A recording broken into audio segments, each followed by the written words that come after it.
Hey, you guys ever wonder how hard it is here in Colorado to get a title for your homemade trailer? Me too. I always see them for sale all the time, real cheap, no title. You gotta have a title obviously to get a license plate and registration for it. So I just picked up this beauty right here. You can see it has plenty of weight reduction on it already. But I'm gonna go through this process to try to figure out how you title this thing. Follow along with me. I'm gonna do all the steps I have to do to get this thing titled in Colorado.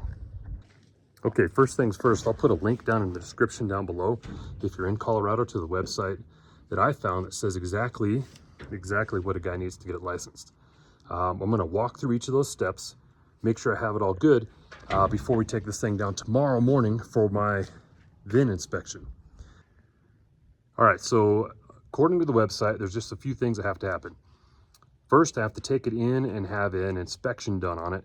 I think so they can make sure it's less than 2,000 pounds, because anything more than 2,000 pounds requires different stuff, multiple axles, brakes and whatnot. But for just a truck bed trailer like this, a homemade jobber, it should just be the inspection, I guess, to make sure it's not stolen and it's less than 2,000 pounds. Make sure it has all the safety equipment, and that's where we get kind of goofy. I'm going to put a link in the description down below that shows what you need to do in Colorado for the safety inspection part of it, as far as equipment required on the trailer. And then I'm going to walk through and make sure this trailer is all in compliance. And then tomorrow morning I have my appointment with the certifier. Okay, so this certainly isn't the TV side of this trailer. Not that this side is any better, much better. But there's a few things they need to look for safety. First one is obviously chains. 2 chains that'll keep the tongue of the trailer from dragging on the ground, and they have to be securely fastened to the trailer and yada yada. I got those. Lights, it says it needs amber colored corner marker lights on the front corners of the trailer, as well as obviously stop, turn, drive lights on the back of the trailer, and this is the one they always get you on, some sort of license plate light. So I went down to the local O'Reilly, I loaded up on all these parts. We'll throw these things on, get them wired in, and hopefully have that set up.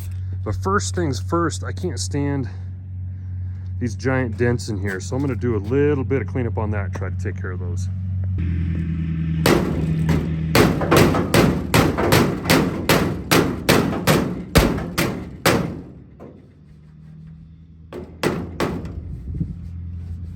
Okay, body work complete. Let's go ahead and start mounting some lights. Okay, so this trailer actually came with trailer lights hooked up, and they worked, although one lens was broken off. I'm gonna redo some stuff to make that happen. But in the process, I'll give you a quick and dirty refresher on how you wire trailer lights. 3 main lights that come out of here, right? Brown, yellow, green, and white. White's gonna be your ground.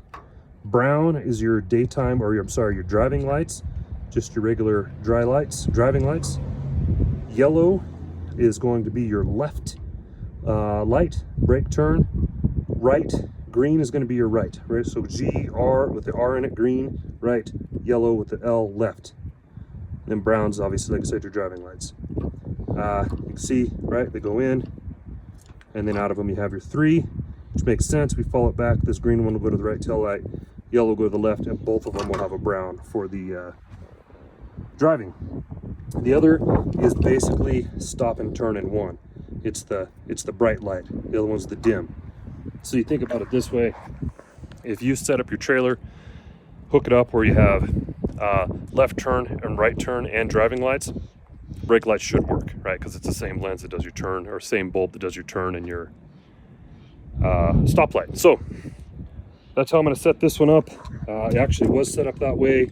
I shouldn't have been surprised when I took apart the black tape to see that this is how it's been wired. So I'm going to take a few minutes and do it the better way of at least some wire crimps on there. And then I'm going to chase those wires back and set mine up for my driving lights and my little running lights and whatnot. This thing looks like it had been wired before and somebody gave up on it. That's good, because I'll use that as a bunch of donor wire so I can run my little chutes out to my driving lights.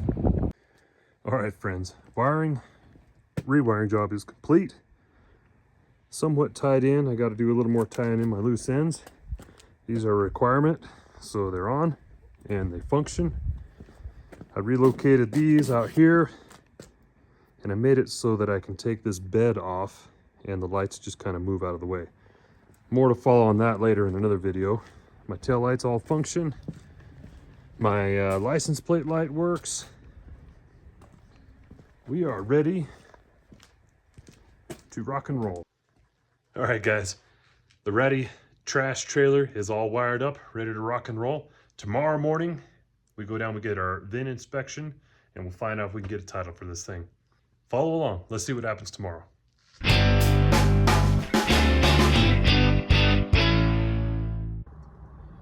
All right, so at the DMV, and I'll tell you that it's all business down here. They're just cranking people through with VIN inspections. I pulled up at my appointment time, actually a little bit early. They had me wait for a minute, and then they came out and just right away, first thing, just check lights, left turn, right turn, brakes, driving lights with brakes, looked at the tread on the tires, and then had me come out and hand my paperwork, which was really just a bill of sale. She went in to go put the paperwork together. She also saw on the frame the original VIN from the Ford pickup that the trailer was made out of. So she said she's going to run that too, make sure it wasn't stolen.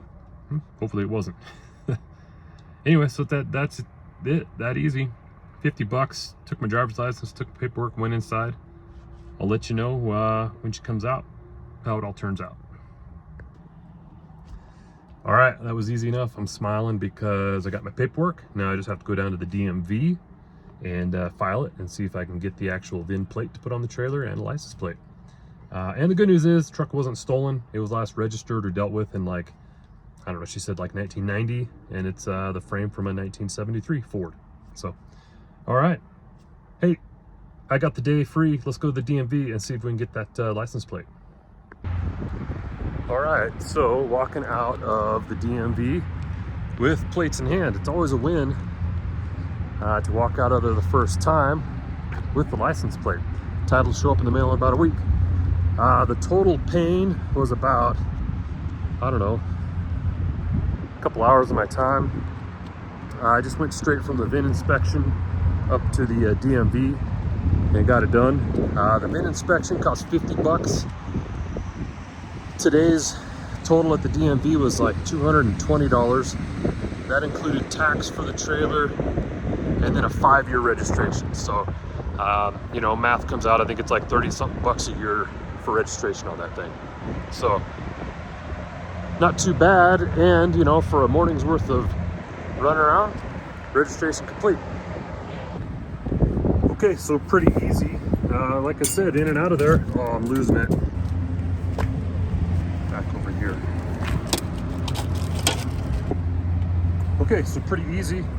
Like I mentioned, walk out of the DMV with my registration, my license plate, and then this is the big one right here, is my VIN plate, which the inspector this morning told me to just pop rivet it onto the trailer right there. I might get creative though and pop rivet it on over the old Ford truck registration or VIN number. I don't know. We'll see. Okay, that's it. That's how you get your junk registered, your junk trailer registered and licensed here in Colorado. Pretty easy, not too costly. For a 5-year registration plus tax, I'm less than 300 bucks. I don't know, kind of a pain, but a lot easier than getting a car done. Hey, that's it. If you got questions, put them down in the comments below. Thanks for following along. We'll see you on the next one.